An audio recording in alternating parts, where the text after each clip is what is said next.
Sa tanan kag sa turbay nga Dios mga kautoran. Yari kami sugong nagawalis sa balita, sugong adlaw.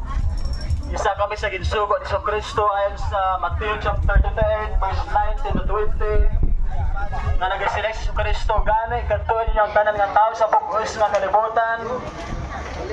Kag himuan sila nga akon kintutunan kag bautismuhan siya sa ngalan sa Amay, sa Anak kag sa Espiritu Santo.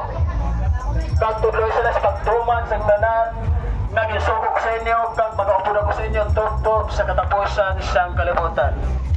Ini mga kautoran, yari kami subok para maghayo ng salita ng Panginoon parte sa kaluwasan, paginulsol, pagtuo sapagkat ang salita ng Panginoon importante sa lahat, mas importante pa sa kwarta, sa kayamanan, sa butang dari sa kalibutan, kaya ang pulong ng Diyos, di rin natin makita ang kaluwasan.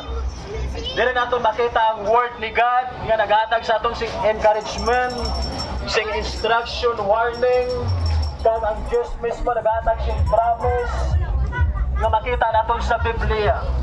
Ang pulong ng Diyos mga kautora naghatag sing laygay sa bawat isa sa aton para kita mag-inulusol sa aton mga sala. Gani, nagsilig sa Revelation chapter 1 verse 3 mga utod na mapalad yung nakikinig, mapalad yung bumabasa, at mapalad yung tumutupad sa kalooban ng Panginoon. Sabi sa Lucas chapter 10 verse 16, sa tiyon nga gintuwala ni Kristo ang iyang mga apostoles sa Israel, sa Jerusalem, nagsilig si Kristo ang nagabaton sa inyo, nagabaton man sa akon. Ang nagapamati sa inyo, nagapamati man sa akon. Pero ang nagasikway sa inyo, nagasikway man sa akon kag sa nagpadala sa akon. Galing kung kita subong mga kautoran, magpamati sa pulong ng Diyos, nagapamati kita sa iya. Kung ginbaton nyo kami subong nga inoras, ang Diyos mismo ang inyong ginbaton. Nagdari kami diri sa siningang lugar, wala kami nagawali sa among kaalam, kundi nagawali kami sa kaalam sa Diyos, nagawali kami sa pulong sa Diyos, nga mo ang naghatag sa aton sing kaluwasan, amo ang way para kita makasulod sa kanyang kaharian.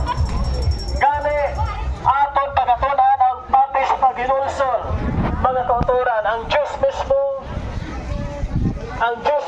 subong nga inadlaw, nagapanawagan sa bawat isa sa atin na dapat tayo ay magsisi ng ating kasalanan samtang may tiyon pa. Sapagkat mag-abot ang tiyon mga kauturan na madula ng kaluwasan o kung madula ng grace o kung kugma ng Diyos. Ang ipahamtang ng Diyos dito sa kalibutan ang silot o kung ang paghukom. Pero samtang wala pa nag-abot ang paghukom, samtang wala pa pour out ng Panginoon ang kanyang galit sa lahat ng tao sa sanlibutan, dapat kita mismo mag-inulusuro sa ating mga sala, kaya ang Diyos mismo nagaulat sa aton.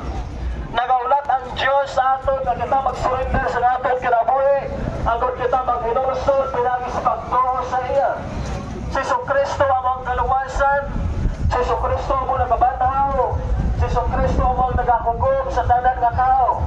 Kung kita mismo subong mga kauturan nagalikaw sa pagpamati sa pulong ng Diyos, hindi man kita makalikaw sa paghukom ng Diyos.